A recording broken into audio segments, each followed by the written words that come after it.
DSC అక్రమాలపై పోరాటాన్ని YCP నేతలు ఢిల్లీకి తీసుకువెళ్లారు. మొదటి ర్యాంకు వచ్చిన అభ్యర్థికి కూడా ఉద్యోగం రాలేదని, డిఎస్సిలో అనేక అక్రమాలు జరిగాయని ఆరోపించారు వైసీపీ నేత వైవి సుబ్బారెడ్డి.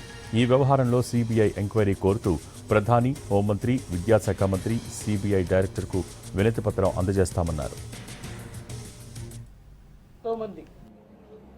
ఉద్యోగ అవకాశాలు కోల్పోయే పరిస్థితి వచ్చి ఈరోజు కోర్టును ఆశ్రయించే పరిస్థితి వచ్చింది. ఇదంతా కూడా ఎట్లా లీక్ అయింది, బయటికి ఎట్లా వచ్చింది అంటే, ఈ టెస్ట్లో డిఎస్సి ఎగ్జామ్లో ఫస్ట్ ర్యాంక్ వచ్చిన కుర్రోడు జాబ్ రాకపోతే, ఫస్ట్ ర్యాంక్ వచ్చిన కుర్రోడికి యువకుడికి జాబ్ రాకపోతే కోర్టులో వేయటం జరిగింది. కోర్టులో ఈ విషయం బయటపడింది. సో పేపర్ లీక్ అయింది. స్పోర్ట్స్ కోటా కింద ఏ విధంగా అర్హులు ఈ ఫస్ట్ ర్యాంక్ వచ్చిన వాళ్ళు ఉద్యోగాలు రాలా. ఈవెన్ స్పోర్ట్స్ కోటాలో కూడా గోల్డ్ మెడల్ వచ్చిన అతను కూడా ఉద్యోగం రాలా. ఏ స్థాయిలో డిఎస్సిలో అవకతవకలు జరిగాయో చూడండి.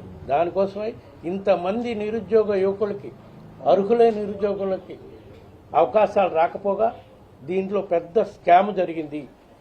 పేపర్ లీక్, వీటన్నిటిపై రాష్ట్ర ప్రభుత్వం పట్టించుకోని పరిస్థితుంది. వైఎస్ఆర్ కాంగ్రెస్ పార్టీ తరఫున నిన్న రాష్ట్ర గవర్నర్ని కలిసి కూడా దీనిపై సిబిఐ ఎంక్వైరీ చేయాలని చెప్పడం జరిగింది. వైఎస్ఆర్ కాంగ్రెస్ పార్టీ తరఫున ఎంపీలందరం కూడా డిఎస్సిపై సిబిఐ ఎంక్వైరీ కానీ, సిట్టింగ్ జడ్జి చేత కానీ ఎంక్వైరీ చేయించాలని చెప్పి వైఎస్ఆర్ కాంగ్రెస్ పార్టీ తరఫున ఎంపీలందరం కూడా ఈరోజు ప్రధానమంత్రికి, హోమ్ మినిస్టర్కి, ఎడ్యుకేషన్ మినిస్టర్కి, సిబిఐ డైరెక్టర్కి అందరికి కూడా వినతి పత్రం ఇచ్చి దీనిపై సమగ్రంగా దర్యాప్తు చేయాలని కోరే కార్యక్రమం. అమరావతి నిర్మాణాల్లో భారీ ఎత్తున అవినీతి జరుగుతోందని ఆరోపించారు వైసీపీ ఎంపీ వైవి సుబ్బారెడ్డి. కేంద్ర ప్రభుత్వ నిర్మాణాలకే స్క్వేర్ ఫీట్కు 5,000 రూపాయలు కేటాయిస్తే రాష్ట్ర ప్రభుత్వం స్క్వేర్ ఫీట్ 20,000 కట్టబెడుతోందని, దీని వెనుక భారీ అవినీతి ఉందని ఆరోపించారు. దీనిపై కేంద్ర ప్రభుత్వం దర్యాప్తు జరిపించాలని కోరారు వైవి సుబ్బారెడ్డి.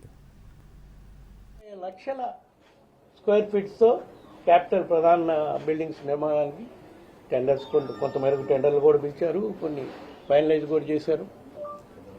స్క్వేర్ ఫీట్ 20,500 రూపాయలకి కన్స్ట్రక్షన్ కాస్ట్. అందులో దీంట్లో ఇంక్లూడింగ్ ఈ మధ్యకాలంలో పిలిచిన గ్లాసు, క్లాడింగు అన్నీ కలిపి స్క్వేర్ ఫీట్కి 20,500 రూపాయలు.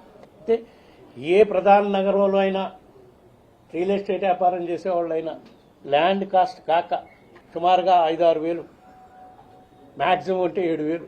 ఇది ల్యాండ్ కాస్ట్ లేకుండానే స్క్వేర్ ఫీట్ 20,500 రూపాయల ఎస్ఎఫ్టీ కాస్ట్ చేస్తున్నారంటే ఎంత సొమ్ము వీళ్ళు దోచుకుంటున్నారు, ప్రజల సొమ్ము అనేది క్లియర్గా అవుతుంది. ఎందుకంటే ఈ మధ్య కాలంలోనే కేంద్ర ప్రభుత్వం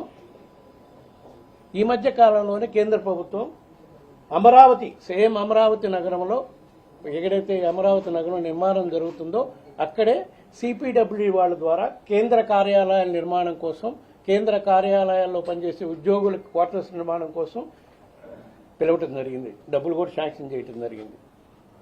వాళ్ళు శాంక్షన్ చేసిన దాంట్లో ఆఫీస్ భవనాల నిర్మాణానికి సుమారుగా 5,000 రూపాయలు పర్ స్క్వేర్ ఫీట్కి కాస్ట్ వస్తుందని వాళ్ళు ఎస్టిమేట్ వేశారు.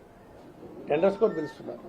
అదే ఎంప్లాయీస్, ఉద్యోగస్తులు నివాసం ఉండే ప్రాంతాలకి 4,000, 3,900 చిల్లర. కేంద్ర ప్రభుత్వమే సిపిడబ్ల్యూడీ ఆధ్వర్యంలో నిర్మాణం చేస్తున్నారు. సేమ్ అమరావతిలో నిర్మాణం చేస్తున్నారు, వేరే ఊర్లో కాదు. సో దీన్ని బట్టి ప్రజలందరూ విశాఖలో అనుయాయులకు ప్రభుత్వం పెద్ద ఎత్తున భూ పందారం చేస్తోందని ఆరోపించారు వైవి సుబ్బారెడ్డి. ఐటీ కంపెనీలకు 99 పైసలకు ఎకరం ఇస్తున్న ప్రభుత్వం ఆ పేరుతో రియల్ ఎస్టేట్ సంస్థలకు కూడా భూములు కట్టబెడుతోందని అన్నారు. దీనిపైన కేంద్రం దర్యాప్తు చేయాలని కోరారు ఎంపీ వైవి సుబ్బారెడ్డి. 99 పైసలకి రియల్ ఎస్టేట్ సంస్థలకు కూడా ల్యాండ్స్ అలాట్ చేస్తున్నారు. ఎవరికి వాళ్ళ స్వప్రయోజనాలు కాపాడే రియల్ ఎస్టేట్ సంస్థలు.